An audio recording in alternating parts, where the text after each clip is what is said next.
Yeah, hold on.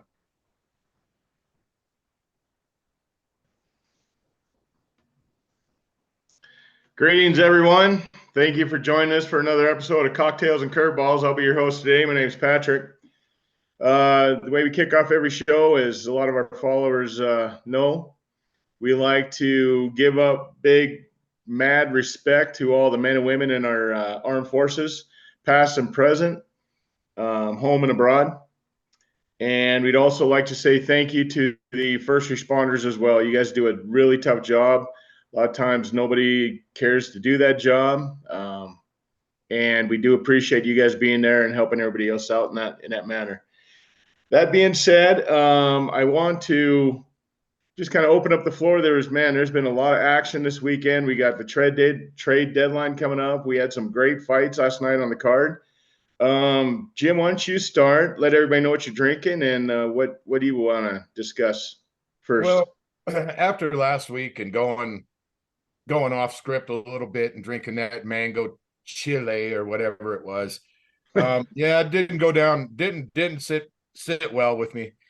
So back to the mountains are blue. What's kind of cool about this, I didn't notice this until just a few minutes, but keeping Colorado chill, and I'm assuming that's in every state, but yeah, it says keeping Colorado chill in there. Anyway, so yeah, just back to the Coors Light. Man, the fights last night, and guys, this is my favorite. My favorite title is the BMF title. You can have your weight class titles and everything, but when two guys get in the ring that are literally bad motherfuckers, Yeah. excuse the language, you just don't know what's going to happen. It's my favorite title, and quite frankly, if you fight in the UFC, I would think that would be something that you would strive for, right? I mean, let's be honest. The UFC, man, that's brutal. As far as combat sports goes, and if you're one of them guys that gets to be matched up in that for that title, that BMF title, that means that you've done your job in the UFC. You're a draw, you're going to stand in the middle of the ring and you're going to throw down. George Masvidal and Nate Diaz and these guys, you're following these guys, man, that they were the baddest motherfuckers. Um, Not always winning, that's not part of it. I mean, is anybody undefeated in the UFC? Not that I am aware of, Khabib no. If was, it right? is, they only have a few fights, right? Yeah, yeah, yeah, pretty much. I mean, you're not going to win every fight in the UFC or in mixed martial arts in general. But to stand in the middle of the ring, take and give Well, I think it equally. takes a great matchup too, right?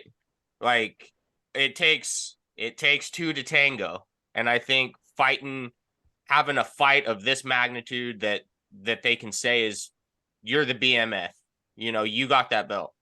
I think it's really special, but it takes two really special guys, Well, and and when you got honestly, Gaethje and Poirier, I mean, that's about as special as it's gonna get. well, and how many times have we seen, two guys in the middle of the octagon just you'd stop and wonder how are these guys still on their feet throwing bombs. I mean, we've seen guys with their lip cut wide open, noses broke. I mean, look at Nate Diaz. Almost every fight that he fights in, he's a bloody mess. He looks like a horror movie, man. Yeah. And he's still, he can't knock him out. You can't make, he's there in the last final round, still throwing huge bombs, man. And you look at guys that do that, just putting their heart on the line, win or lose. I mean, they're all bad motherfuckers, man. And you just that's when you really know, man, that a fight like that, two warriors like that getting there and they're just giving everything they got. You almost don't want to see somebody lose that fight, man, because they just beat the hell out of each other for every round. That's what everybody loves. They just want to see a good fight. And I think when you get two ultra talented fighters in the octagon, it's what you're looking at. That's what you're looking at. Possibly fight of the year Hopefully, it doesn't get stopped early in the second round like it did on Saturday night. Yeah. But I think it was still a good fight, though. That's about the worst thing about that whole fight, right? Is that it didn't go longer. I think everybody wanted to see it go longer. Exactly. But I saw a quote, I can't remember which one of them said it, but they said if this fight goes 5 rounds, we'll be sitting by each other in the hospital afterwards. Yeah, and I mean, absolutely, and I don't think that that's any sort of lie. Those two guys are two of the most durable guys because of the way they fight. Also, with and Gaethje, I think has toned it back a little bit on like the reckless side, but he's the highlight for a reason, man. He bites down and he takes shots, but my God, he delivers them too. And Dustin's very similar, right? Like he is not afraid to bite down on his mouthpiece and just move forward. And however that ends up, it ends up. Right. Well, I watched a deal on another platform, and they were talking to Michael Chandler, and because he's fought both. Mm-hmm. He's fought Gaethje and Poirier, and he was saying, they asked him straight up, who hits harder, and he says Poirier. He says the first time he hit me, he said it felt like it crushed the whole side of my face. Oh my God! But then if you watch Gaethje last night, dude, he looked like a completely different fighter. Yeah, I mean, he was patient. He didn't. Yeah. He get a good shot. He just didn't go crazy. He was patient, and I feel like a lot of that. I feel like a lot of that's preparation too. Like having really good,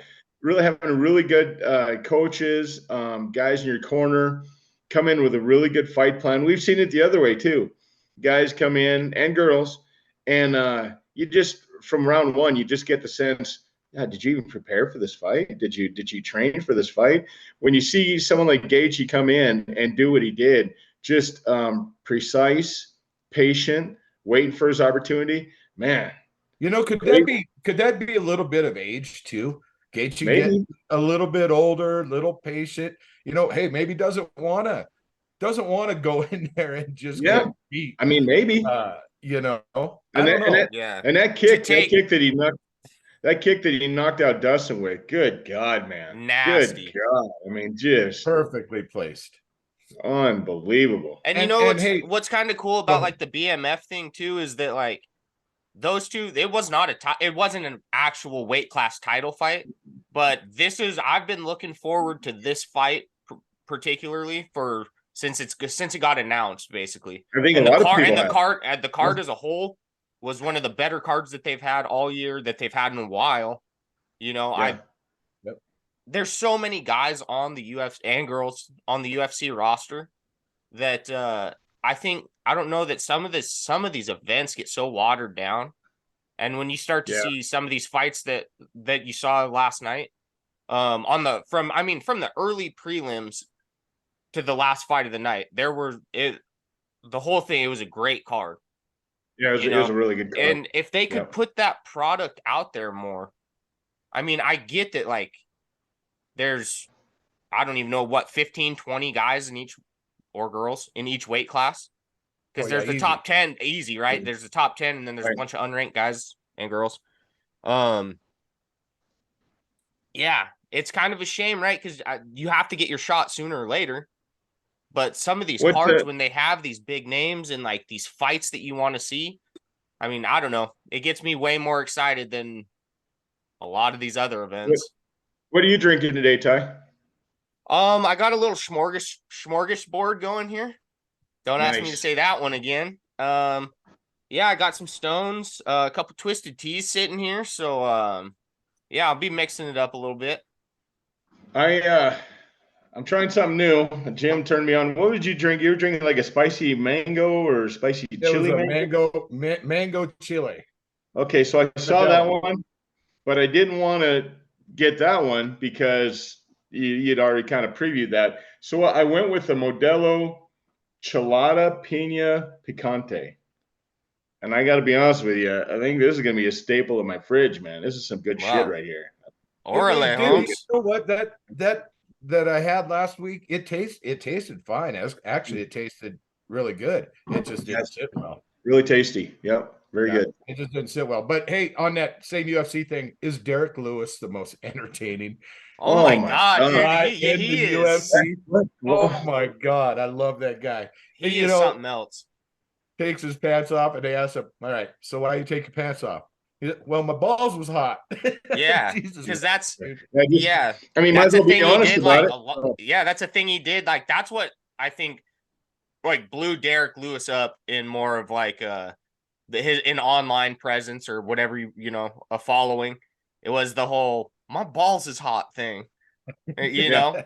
and Well, his antics last night, like he cuts weight to get to 265 though, right? So Right. that's the top end at heavyweight. You have to make 265, and he steps on the scale at, I think he was 263 and a half. Yep, that's great. Dude, who in that arena is gonna go, "Hey, dude, chill the fuck out"? What are you doing? You know what I mean? People are like, somebody stop him.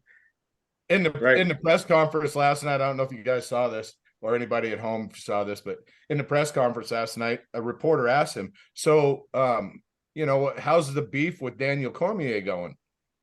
And Daniel Cormier is sitting right next to him, and Daniel Cormier looks at him and is like, "I didn't know we had a beef." And Derrick Lewis just starts laughing. He says, "Yeah, man, he disrespected Popeye's chicken in a commercial a couple of years back, and that was it." And just started laughing. It was the funniest shit, man. but think about that though. Having to cut weight to get down to 265. Good God, man. Well, right. I mean, and so the big thing with him is like his weigh-in picture. You can see abs. That's like kind of a viral thing going around right now, is that was Derrick Lewis looking like an absolute fucking unit standing up there. Right. And he's another one too. Bite down on his mouthpiece and just come forward. Yeah.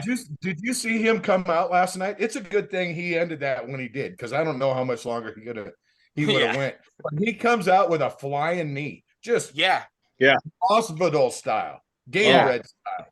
Yep. Just comes out with a flying knee. I mean, just wrecking whatever that hits, man. Just God.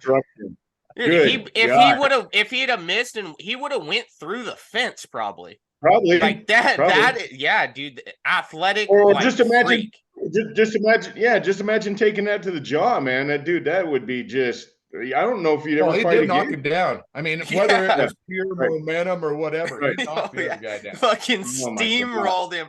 Get off the tracks, baby. Derrick Lewis with a flying knee choo-choo train coming through. Yeah, 270 pounds. 270 pounds coming across. Oh my God, man. Yeah. I mean, how do you talk about that? Yeah, Olay that. It was great.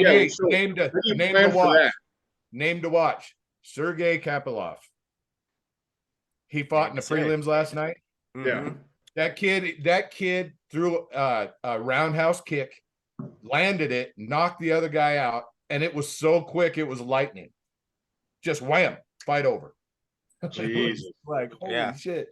Yeah, it was good. Anyway, great card. I'm sure they'll have reruns on. Anybody out there didn't see it, check it out, man. Derrick Lewis is gold. Gaethje did it. Did oh, yeah, that was a great fight. So I want to take a minute and just kind of go in a different direction, because there's something, there's been a lot of just big stuff going on for past several days. We got the trade deadline. I want to get your guys' opinion on the trade deadline, because by all indications, I feel like it might be busier. There's already been a couple trades. Scherzer's off to the Rangers. We know that. But I just want to know, I'd like to hear maybe something one of you guys think that might happen that ain't getting a whole lot of press right now. I mean, give me a dark horse you think that a guy that might actually get moved. Ty? So this, I was going to ask you about this one, but I've seen Arenado's name getting thrown out there a lot. Yes, sir. I saw it was linked to the Dodgers, was one of the things I was reading about. That's sick, dude. God, the Dodgers have so much fucking money, dude. It's like they're just willing to just spend. Spend. Some of these teams are crazy. But not only that, but they also have a top 5 farm system. So when you have the money and a top 5 farm system, Dodgers are going to be in and around championship conversation for the next 5, 6, 7, 10 years. I mean, it's just how it is. The rich get richer. Arenado, it's funny because I kind of pay attention to some of these St. Louis Cardinals boards on Facebook, and just hear what, kind of get a consensus of what the fans are saying. And it's really kind of split. You got half the fan base saying, don't trade Arenado or Goldschmidt. And the other half saying, we're 14 games under 500, trade them, right? Yeah. And I look at it like, I could see both sides of the fence. I could see why you'd want to hang on to both guys because they're blue chip. I mean, they're great clubhouse leaders. They're a crazy talent, Gold Glove winners at first and third, going to put up big numbers every year. But at the end of the day, you have those guys. They haven't missed time, and your team's horrible. So your team's horrible with those two guys in the lineup night in, night out. So the way I look at it is, if a team, the Dodgers or whoever, throws you a really good return on either one of them, I feel like that's a trade you got to make, man. That's a trade you got to make. That's what's so fun. It's so funny about baseball, right? Like, baseball is so finicky, right? Because you think you got Goldschmidt and Arenado in the middle of your lineup. You're flirting with the playoffs at least, right? And but baseball is so baseball. Yeah, right. That's what I mean. Like, baseball is so finicky in that way that who knows that if they hold on to him next year, they're not good again. Right. They're not the typical Cardinals. That's a fair. But how far are they? And you'll know more better than I will. How far are the Cardinals though away? I mean, obviously they're sellers at the trade deadline. They're away. But are you selling? That's kind of, you start to get to the argument at the trade deadline of stuff, right? Of well, how far do we sell? Do we sell a little bit? Do we move a couple guys here, or are we looking at a 5-year, 10-year right? Rebuilding? Exactly, yeah. Well, but here's the thing with that: a lot of people think they're playing Xbox. They're not, man. You're not gonna trade Paul DeJong, you're not going to trade these average at best ball players on your ball club and get premier pitching, even AAA premier prospects. You're not getting that. If you want to get a decent return, I'm sorry, man, you're going to have to give up some value. That's right. Yeah. Goldschmidt and Arenado have got immense value. Outside of those two, I mean, they might give up a Jack Flaherty or a Monty Montgomery. Both of them having good seasons, and you might get decent prospects in return. But if you want to maximize the return in a trade, I'm sorry, Arenado and Goldschmidt are your best chances. Jim, you ask how far they are away. Their bullpen's garbage and their rotation's garbage. So we're not talking about a team that is just having a bad year. They're going to regroup next season, come back, and they're going to be better. No. They need pitching both in rotation and a bullpen. And at this point in time, how much money are you willing to dump in free agency? They don't have the payroll that the Dodgers and the Red Sox and the Yankees do. So the only way you're going to acquire any of that is through trades, man. That's it. So, listen, this is not me advocating for Arenado and Goldschmidt to be traded, because I'd hate to see either one of those guys in another uniform. That being said, if you want to be really honest about where you need to go, if you're affiliated with the St. Louis Cardinals, your best option to turn this franchise around, like it or not, man, is to trade Arenado and Goldschmidt. Yeah, I don't see any other way. And I get that. As a matter of fact, just read this morning that the Red Sox are looking at 3 of your middle infielders right now to come in and play second base. They're all young, all pretty decent ball players, but that's where the Cardinals have gone. And I've never seen this out of the Cardinals. Right. Guys, this is the Cardinals being sellers at the deadline. Has No, never happen. It's very unusual in my lifetime. And now you're looking at the Cubs with their winning streak. All of a sudden, they're turning into buyers. So okay, yeah. So Look at the Reds. If you get hot 2 weeks before the trade deadline, and you're like, fuck, we should, as a fan of any team, and you're like, okay, you're already starting to think about next year, and then a baseball team goes on a run, gets hot for 2 straight weeks of being real, like red hot, all this, like, now all of a sudden you're back in playoff contention, and your fan base is screaming, bye, come on. Baseball it's something else. It's something else because it changes like in a 2-week span. That's what I mean? Like, we give the front offices such shit. Why aren't you doing this? Yeah. Why aren't you doing that? And stuff. But man, could you imagine in a 2-week time span, you're looking at, okay, who can we sell? Yeah. What can we get from these people? Right. To, oh shit, what can we buy? Right. Who can we go out and get to keep this going? Right. And now you're getting hot, so you're like, okay, shit, should we dump these people and try and get something better back? Or like now all of a sudden they're playing good. Right. Crazy. And that's what I mean. To be in the front office of any professional sport would be crazy. I mean, the change that you would encounter every day, injuries, things like that, the changes that you have to encounter every day, and just transition this team into either a contender or we're not going to go there this year. You know what I mean? So it would be one of the most daunting jobs. Is Scherzer, is that as big of a deal as I think it is, him going to Texas? Well, that's a big deal. I don't know, it's a pretty because big deal, right? He's been hurt damn near this whole year. He's been on the IL on and off the entire season. So, but here's the thing with the runs that Texas scores and stuff, right. And Scherzer, let's face it, Scherzer's got a 4 ERA this year. Right. He's hovering right around that 4, which is super high for him. Right. But you send him to a team like Texas, who's going to score a bunch of runs, 6-7 runs a game. Yeah. Does he and lose Max another Scherzer game? just seems like he's like, lose? Yeah, he seems like he's just kind of an asshole, right? Like Max Scherzer seems like he's just like, I don't give a fuck. I'm just going to keep sticking the goddamn ball over the plate, or I'm going to try and strike you out. And with Texas scoring that many runs, a pitcher like that with that demeanor, you think is like going to win a lot of games.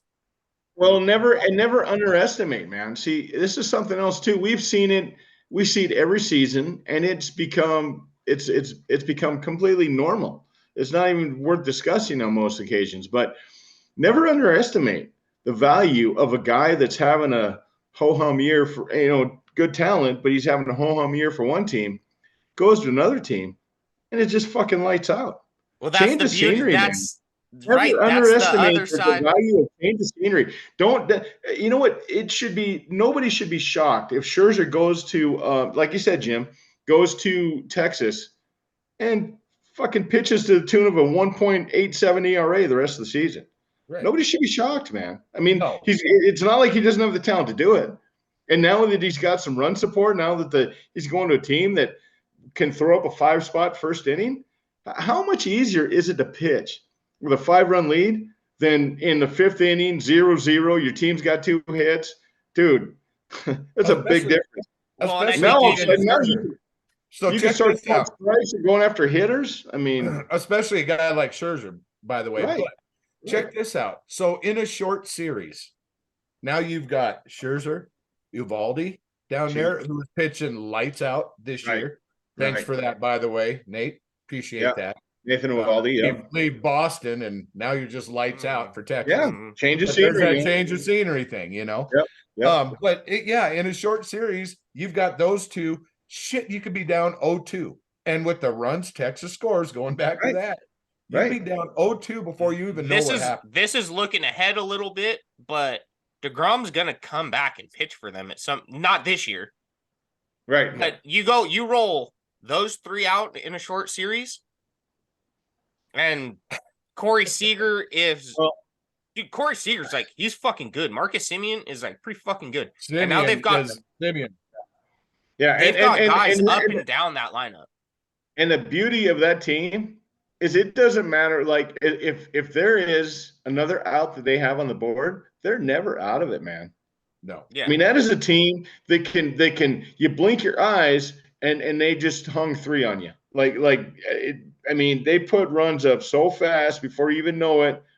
Then they get into your bullpen, and once that Texas lineup gets into most bullpens, dude, it's curtains. Yeah. I mean, they just start. It's a carousel around the bases. So I think Texas is going to, especially getting Scherzer. I think that could be really big for them. What do you guys think about the Mets? Like, so the Mets already unloaded Scherzer. Are the Yeah. Mets at the point now? Do you see them waving a white flag and just start? Because they took on a ton of salary this offseason. Let's turn this over to our Mets guy Lee. Oh right. Oh, that's right. Yeah. Right. My bad. Never mind. Yeah. No, I thought he was here too, and then he's not. I didn't even notice he was gone. That's my bad. Really? Yeah. Really? Yeah. Because usually you can't shut the guy up. So I knew he Well, was there's that. right off I mean, the there bat is that. We all got to talk. That's a great point. That's a great fucking point. Yeah. But no, with the Mets, the whole problem is that they paid these guys so much. They're still going to they're still going to be responsible for part of salaries. Oh God, dude. It's the money situation is insane, dude. The money situation is crazy because they're like just dumping. I was signing fucking $500 million worth of contracts this season. And later. I don't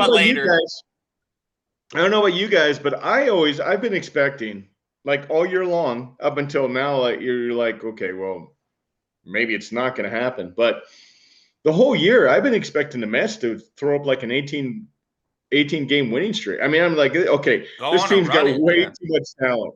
Like, there's no way this team is going to continue to just hover around 500. There's no way. This team's got so many bats, so many pitchers. There's no fucking way, right? But they win 3, they lose 2. They win 4, they lose 3. I mean, it's just they can't. It's just 3 steps forward, 2 steps back, man. I don't. So I'm just wondering, with all the salary, I mean, you start wondering, is the GM out of there? The dude that was responsible for signing all these guys, is he canned? I mean, this is the type of shit that gets GMs fired, man. Yeah, I mean, you got to wonder. And again, so who do you unload that you're going to be responsible for the rest of this year anyway? And now you got to look at contract length. How about you're going to be responsible this year for probably most of the salary. And then part of next year, you're still going to be responsible for part of the salary most of the time. That's the way that works. So I just don't know where the Mets go. I mean, they got themselves so into this that where do you go? How do you get yourself out? Scherzer was obvious. I mean, that was a move, but Lindor, Alonso. That one. Oh my God. You cannot tell me they have to regret signing him. They unloaded Fort Knox for that dude. And something else too is, with the talent that team has and the money that they handed out, at the start of the season, the Mets were the top. I mean, I feel like everyone's like, man, Mets are going to be tough. Padres are doing the same thing, right? All the money all the talent they acquired, and they're just, both those teams are just not good. They just lose games. I don't think the Mets wanted a redo of the Bobby Bonilla situation. We need to bring that one up because that's got to be pretty painful for a Mets fan. But man, you look at the salaries that the Mets have just handed out. You're right, Jim. It's going to be unloaded. And that's why they're not going to be able to unload these guys, because what team's going to take on these salaries, man? Well, it's just going to be hired guns. Right. That's what you're looking at right now. Lindor, they trade him to somebody. You're looking at a year, which the Mets are going to pick up that salary anyway. You're looking at this year, and then he's probably going to be on the market.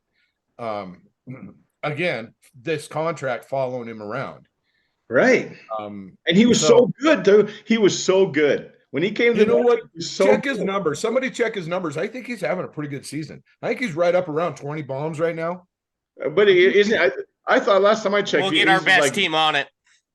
I thought he was batting like 227. I mean, his batting average ain't good. I don't think. Right. I think it's better. But so when he was in the American League, he was really good. He was MVP numbers year in year out. You know what he reminds me? He reminds me of Lindor was Bobby. one of them. Lindor was one of them guys that you signed because he was young. He's gonna be around for a while, and he was very, very good at a young age. Right. I don't think he's ever made an All-Star game. And I think I just saw that the other day, and that surprised the shit out of me. You know, it doesn't surprise. I don't think. Me. I don't know. I saw that on the because internet, of and it might shortstop. not even have been Francisco Lindor that I saw, but I'm almost positive that I saw something recently. He came from the Indians, didn't he? He came from the Indians. He was correct? like he had a lot of really good years, right? With I thought for sure But he you had got been to an All-Star. remember, guys. I'm going to check on that. The shortstop position. Yeah. The shortstop position. You know, I mean, there's a lot of guys that haven't played in an All-Star game that you just kind of go, really? Never been there? But chances are they're a shortstop. Yeah. You know, or an outfielder that because they don't carry a ton of outfielders in the All-Star game. Right. Yeah, so he's hit 19 home runs this year, 17 stolen bases. He's hitting 230.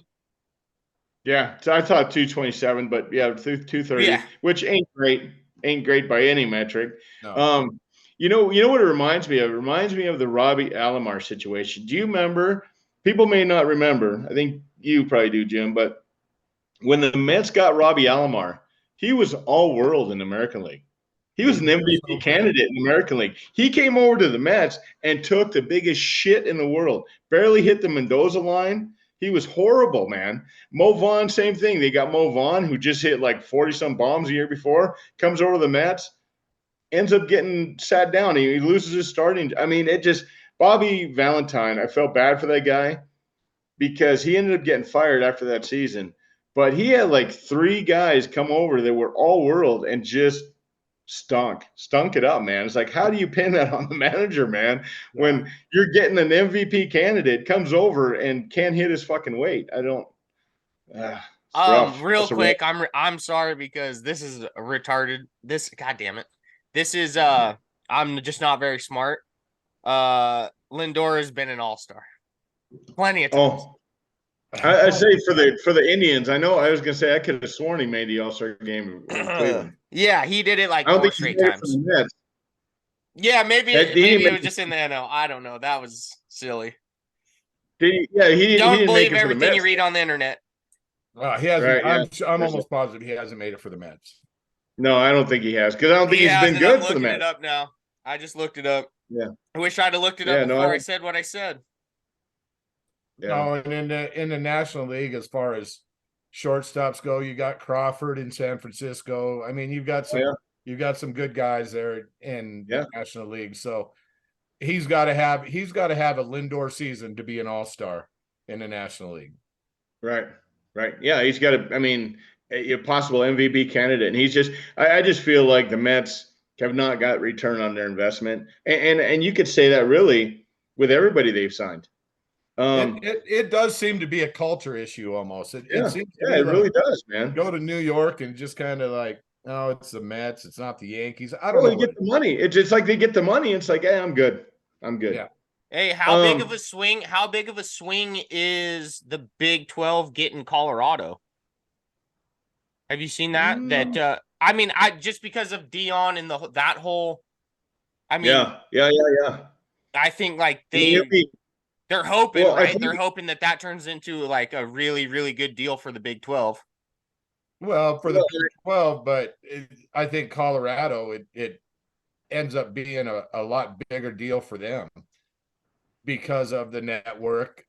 Because of, let's face it, guys, the Pac-12 has been down for a few years now. Is it done? If Arizona decides to leave, that could put the nail in the coffin. Because I don't think they've already, right? Well, it's going to be interesting. It's going to be really interesting. I think all eyes are on Dion. It's going to be very interesting to see what he does with that program. I know I'm interested. Absolutely. In the bare minimum, I think he's definitely got. I mean, it's kind of one of those things where it goes without saying, Colorado's going to have a top shelf secondary. I mean, I feel like if they, what better coach, you get a kid that's got speed, that's really quick, and now you have Dion as a coach. Well, now he's going to teach you to be quick and be able to cover. I mean, I don't know. I just feel like Dion. It's going to be very interesting to see what he does with that program. Well, I want to say he's got in the last 2 years, he's got the number one corner in the nation. Jesus. The last 2 years, that Travis Hunter. Oh yeah, he's good. A couple years ago, and then he followed him. Yeah, he followed him down to Well, and that's another thing. How many talented high schoolers have looked over and said, "Oh, Dion's a coach now. Well, I'm not going to Florida State anymore," or wherever. I mean, how many guys have followed Dion to Colorado? I mean, that's what I'm saying. I mean, you just got to wonder. I think Nick Saban kind of was able to do that as well when he came back from the NFL, took that job at Alabama. I think the minute he walked through that door, there was a lot of parents of high schoolers and high schoolers that looked at it. I mean, Nick Saban was a good college coach before he went to the NFL. He comes back to Alabama. How many guys decide to go to Alabama just because Saban took the job there? And then he starts winning. Dion's like most of his team, right, are from the transfer portal. Yeah, right. Like there's the video where Dion walks out and he's like, "You guys should hit the transfer portal." He's like talking to the team and he's like, "I'm bringing my bag. I got my bags packed and they're coming with me." Yeah. And that's the thing is that he did, whether it's legend or not, he did literally, word has it, that he walked into the Colorado locker room. Yeah. And basically told everybody. No, there's a video of it. Yeah. It's on this. Somebody. I would enter the transfer portal to everyone at Colorado. Even if you thought you were good, even if you're at Colorado and you were like, "Damn, Dion's coming. Prime time, Mr. Coach Sanders is coming here to coach me." And he walks in, drops his fucking bag and goes, "All you bitches out." I got a team. I'm bringing a team. I've got everybody coming with me. I mean, be like, but I want you to be my coach. I'm already here. I'm sitting right here. Can I be on the team? And he's like, probably not. Probably not. Probably not, buddy. I mean, ESPN, top 25 all time. I mean, I don't know, man. I think I could see Dion being a hell of a coach. I really do. He is a hell of a coach. What did he lose? What did he lose? 3 games total. I mean, I look it up, but at Jackson State, they didn't lose. Right. He was bringing in talent down there too. Like you said, that Travis Hunter kid. Overall. Travis Hunter kid was the number 1 overall in the nation. Yeah, could have went to any Jackson school. State. Yeah, to be with Dion. Yeah. So it's gonna be interesting. Yeah. It is exciting. I'm anxious to see where Dion takes his program. But man. So that's what I mean, though. Like with the Big 12, right? For them to go like, let's try and go get Colorado right now before any other team tries, with the hopes that Dion, that has to be at like the forefront of them thinking that they want to go get Colorado. There's a lot of hype around. There's a lot of hype around Colorado right now, man. Yeah, and the Big 12, everything. Just the whole layout of college football is in such a weird flux right now, right? That like, I think people are just like, fuck, let's try and just start grabbing, grab, and we'll kind of see where it all lays out. But like, I think the Pac-12 there's good teams out here. There's good teams out on the West Coast and out West and shit, but it's so much farther away. Like the East Coast getting into like the Midwest and then down South, like there's so much of that college football that now they're like grouping up and there's great teams. So does that leave teams like a UW, Oregon, Oregon State's going to be good this year. Watch. Oregon State's going to be good this year. Stanford. State, Stanford and you has had wonder, great college football programs, but they're so far away from everybody else. It's you hard wonder, to get them into. You wonder if Alabama's starting to lose their grip on being the number one power. I mean, they've kind of slipped the last few I seasons. think so. Oh, I think so too. I think the last 3 years have proved it. Georgia, Clemson, Ohio State. I mean, I think Denver. Look at what's it? Harbaugh had a great year at Michigan last year. just I got a think- 4-game suspension, by the way. Oh yeah, I know. Harbaugh did. And you know what? I'm okay with it because number one, I hate Michigan, hate the Harbaughs. Don't hate them, just don't like watching them on TV. They're great guys. They're great for the sport. The whole Harbaugh family, But anyway, you gotta love it. The fact that he just told NCAA, yeah, not now. Go fuck yourself. Yeah, I'm not gonna cooperate right now. I got other shit to do. And so, boom, 4-game suspension. Well, we'll just do that to you then. Yeah. But you gotta kind of love it. So before we get ready to wrap this up, I have one other really quick subject I want to kind of talk to you guys about. It's been some happenings in training camps are getting ready to open. Kelsey was involved in a skirmish the other day. Jalen Ramsey might miss games till December, which is a huge blow to that secondary. What looked like was shaping up to be one of the top secondaries in the NFL. Now, not so much. So what is there any other training camp situations going on that you guys that kind of piqued your guys' interest? Joe Burrow, right? That's the one. Like, that's when I'm sure everybody's phone lit up, right? When he got hurt and he went, oh fuck, he got carted off the field. Right. That's not good. They say it's a strained calf, right? I mean, it's not an ACL. It doesn't sound like. Right. Or an Achilles. The Bengals only go. Yeah. What's that? Or an Achilles. It's not. It's or a calf. Yeah, hopefully. I mean, hopefully for the NFL sake, you don't like to see. I mean, that sucks for a team season. Joe Burrow miss his rookie year? Joe Burrow missed his rookie year, didn't he? Yeah, he tore his ACL, didn't he? Yeah, that's right. That's right. Yeah, I think so. But, so I mean, nobody wants to see Cincinnati with Trevor Siemian. Oh, at quarterback. Lord, man. And I just think they're going to shut him down until the season starts. I don't think we'll see Joe Burrow playing a preseason game. I think they're just going to shut him down till week 1, man. But I think by the sounds of it, Zach Taylor, the sounds of it is that, it's just right now it's more precautionary than anything. He's going to miss several weeks and every day as the football season gets closer and closer, though, it almost like I feel like when I close my eyes at night, I'm like, oh my God, thank you. I did not hear anybody tore their ACL today on my favorite team. Because you're just like, dude, it happens every fucking year. Somebody's going down. Is somebody big name is gonna go down here very soon, and you're like, fuck. So Zeke got paid, huh? I didn't see that. I didn't see it either. Or maybe it says Shaq, the running back for the Giants. Saquon Barkley. That's what I was thinking about. Yeah. How about the running back market, right, dude? The running backs need to start like their own union or something because it's going downhill in a hurry. Jonathan Taylor, right, for the Colts, dude. That situation's fucked for him, and he is one of the NFL's best running backs. Like, has proven it year in, year out for his whole. It's been he's in like his 4th year, probably.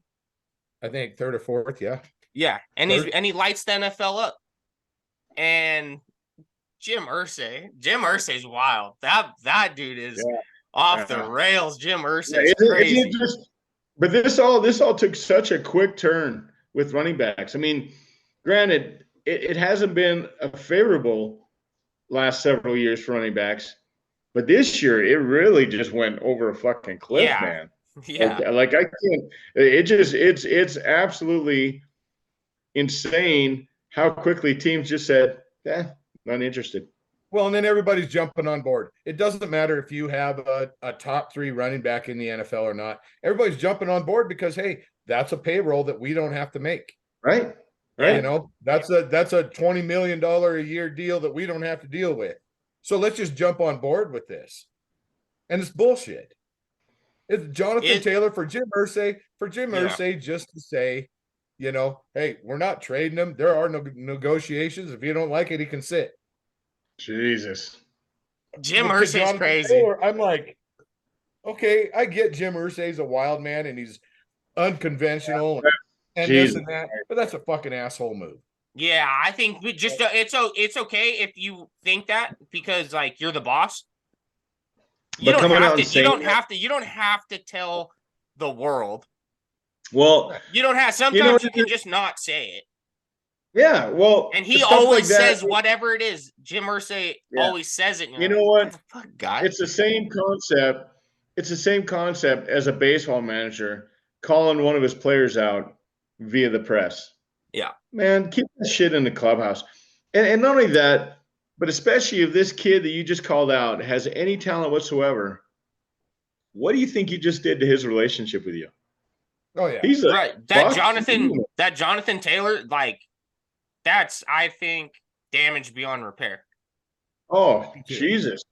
How does he go out there every Sunday and be like, yeah, I'm going to try to get 100. And he's going to be like, fuck it, I'm going down first time I get hit. Fuck it. He's already on the pup list, and they're saying it's a hold in, which is like becoming more of a popular thing, right? The hold in where like they show up, they're getting paid because they're not holding out, but they're like, fuck no. Right. Right. I don't feel good today. My stomach hurts today, or I'm making whatever. my money, and I'm making my money, and I'm gonna average 1.8 yards a carry this year. Fuck it. Or just not even play and just say my ankle hurts. Yeah. Just say my my knee hurts today. Yeah, and you know what? If he does that, you caused that, Irsay. You fucking did, man. Yeah, I agree. I just think it's an asshole move, man. I just don't see these guys. Especially running backs, because that used to be such a coveted position. You know, growing up, you wanted to be a running back, and it used to be such a coveted position, and now it's like trash. Yeah, you know, it's just like we'll pick up running back. Yeah, we'll pick up a 6th rounder from Mississippi Valley Community College State Tech, and he can run for 1,000 because my offensive line is good.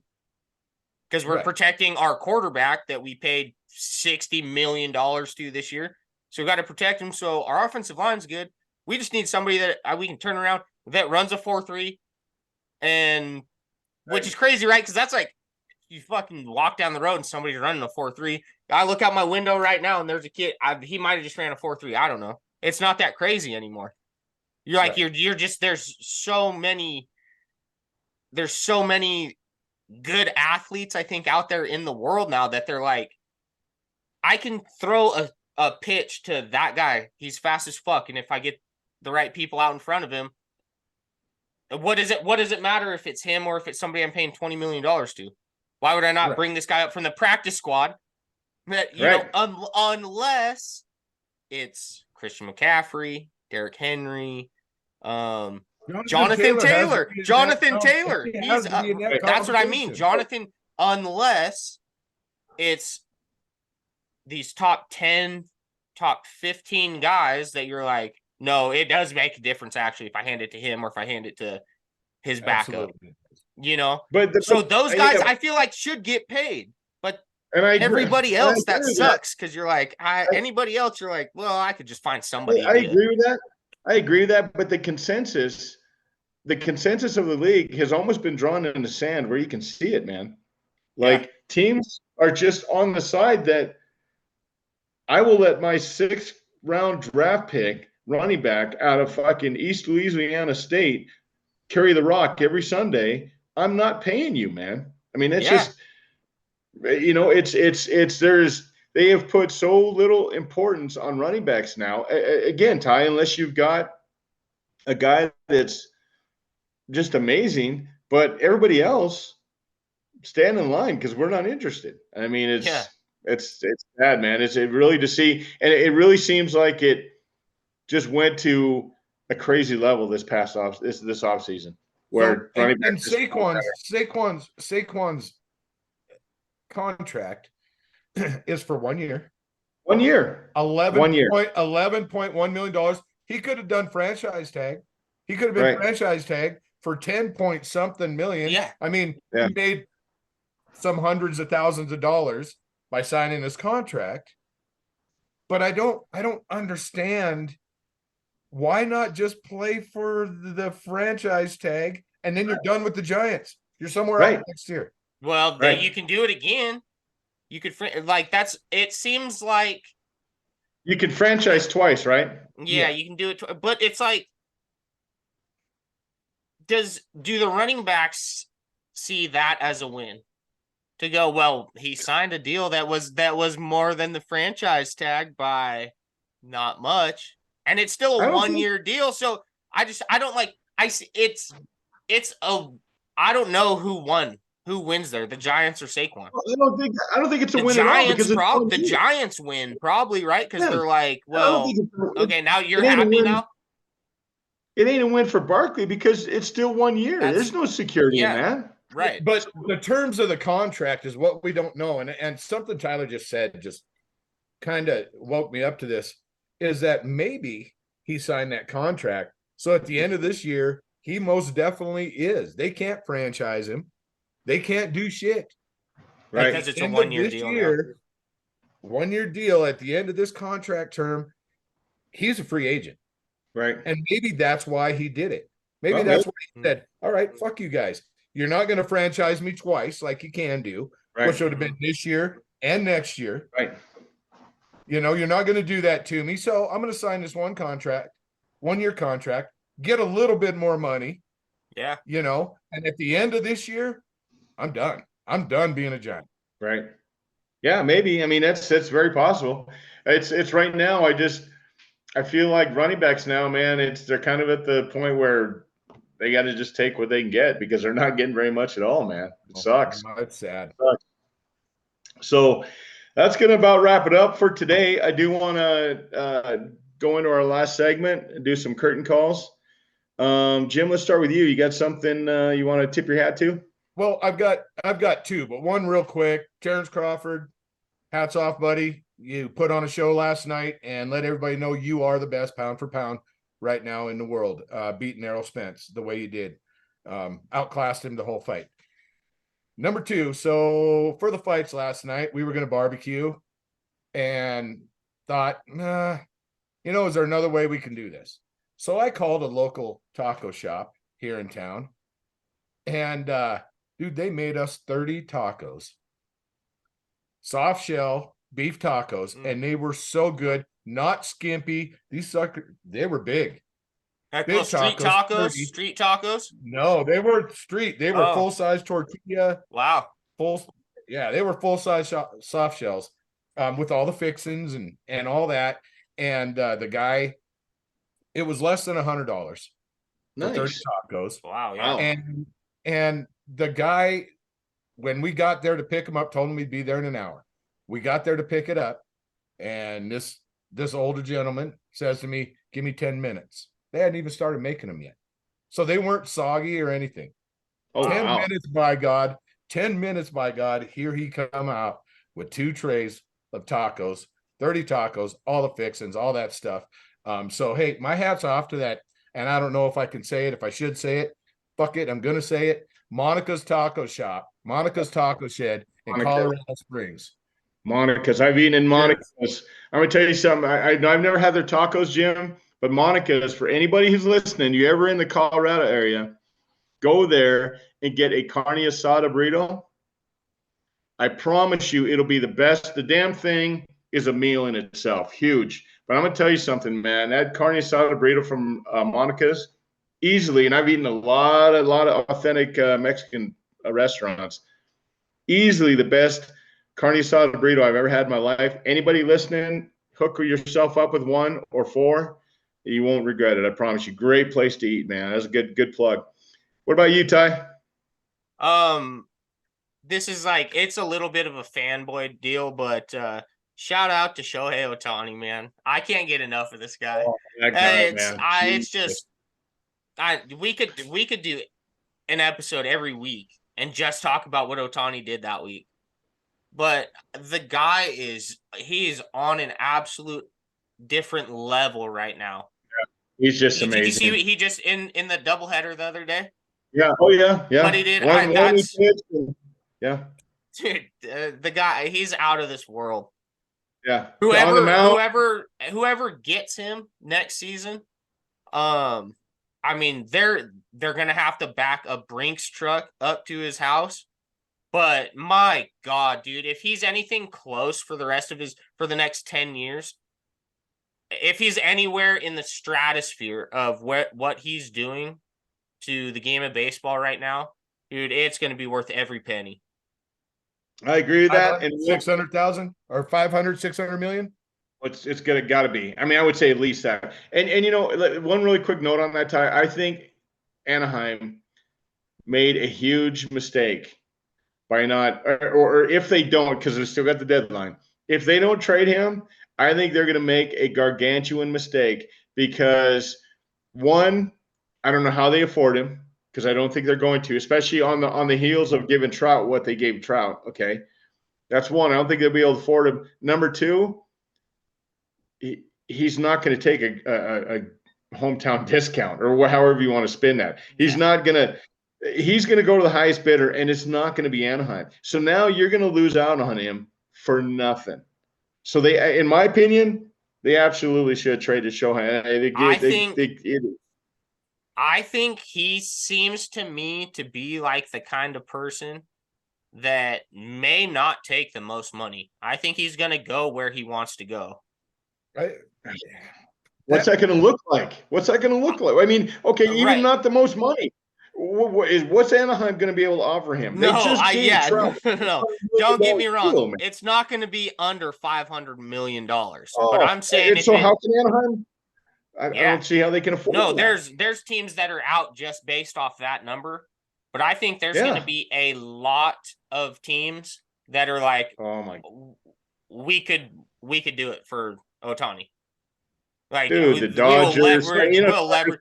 Yeah, I mean, of course, the Dodgers, the Yankees, all the big money. Don't keep like, of course, they're gonna throw a giant number out there, but I think he could go to a team that people don't necessarily expect because that's where he wants to play. I shudder at the thought of winning a World Series. I kind of agree with that. I think that he is that kind of guy that might go to a team that is a contender for sure. Yeah, that he could put over the top. I think he loves baseball. It isn't the Yankees and the Dodgers or Dodgers. I think he just really loves to play baseball. Dodgers are going to be like. Dodgers are going to be in and around the championship this year and next year, and for the foreseeable future. Without Ohtani, yes. Plus, they got the money to spend, man. So does Ohtani want to beat the Dodgers? Yeah. Does Ohtani want to go because him against U.S.